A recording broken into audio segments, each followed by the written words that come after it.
உன்னை குழந்தை என்பதா சிவபாலன் என்பதா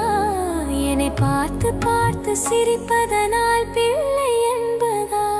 உன்னை அழகன் என்பதா அருள் வடிவம் என்பதா உன்னை அழகன் என்பதா